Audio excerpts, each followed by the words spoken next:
Hello, welcome to a new series of videos.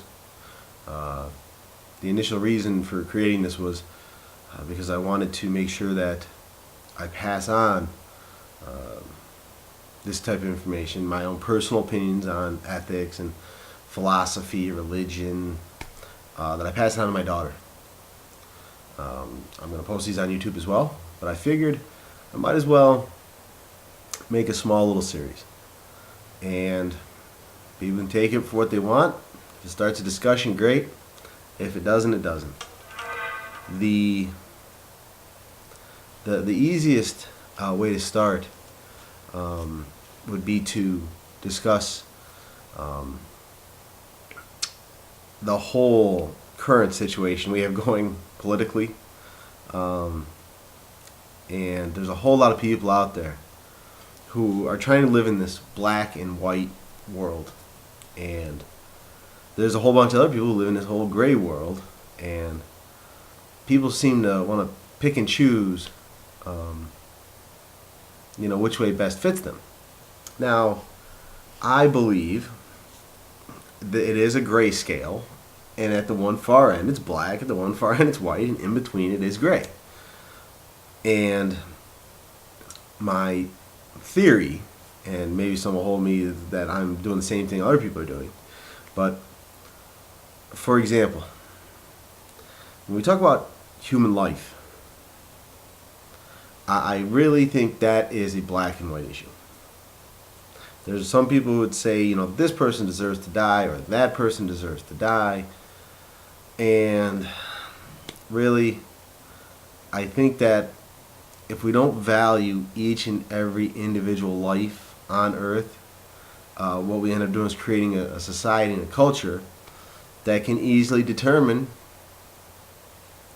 or not so easily, but would eventually determine, each individual would determine, who's worthy of life and who's not. And I think that goes against the larger ethics of our society, of the human race. I think nobody wants anyone else to judge them and whether their life is worthy based on whatever scale is arbitrarily chosen. So I think it's wrong. I think it's, I don't want to say wrong, I think it's silly for us to decide who lives and dies. And because I don't want anyone deciding for me, so we'll leave it at that. Death penalty obviously makes no sense. Abortion makes no sense. There's a choice. A medical decision has to be made at certain times. You have to make that decision. You're not choosing to kill, you're choosing to save a life.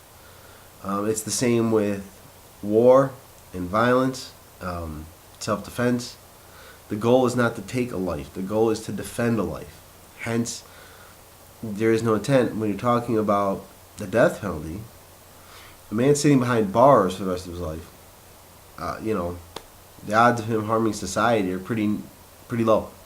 Therefore, there is almost no point in taking his life, except to exact vengeance or revenge, or to make him an example, which again goes against all the other points. The idea of the grayscale. Grayscale is, for example, you talk about health benefits. Should the government provide medical assistance? Should it not provide medical assistance? Should it provide it to immigrants, to old people, to poor people? What about drug coverage? What are the rules? Should government not be involved in medicine at all? And every individual has to just take care of themselves. If they can't afford the medicine, they don't get it. Should the government subsidize everything or some things? And I think when you go through the scale, nobody wants to see people take advantage of the system. Nobody wants someone taking advantage of their tax dollars. If our government provides services to its citizens, then illegal immigrants come in and take those services. It's not really fair. So I can see that the government of a country providing services to its citizens is one thing. So there's a grayscale there. How do you it's not just black and white. There's many decision points that have to be considered. So you can't just say the government shouldn't be involved in healthcare. You can't say the government should take care of everything, because then obviously that then it opens up a huge thing. But there is a middle of the road, and there are options that most people can agree with if they choose to sit down and look at each individual item. And in our public discussions, that doesn't sell. So this will be the first video. This is just an introduction, and hopefully I'll be able to make more videos. Like I said, this is all for my daughter, and so, but I'll try and make it for the general public as well, so that maybe we can open up discussion and have maybe possibly come up with some solutions for some of the problems we have today. That'd be pretty cool. All right, thank you.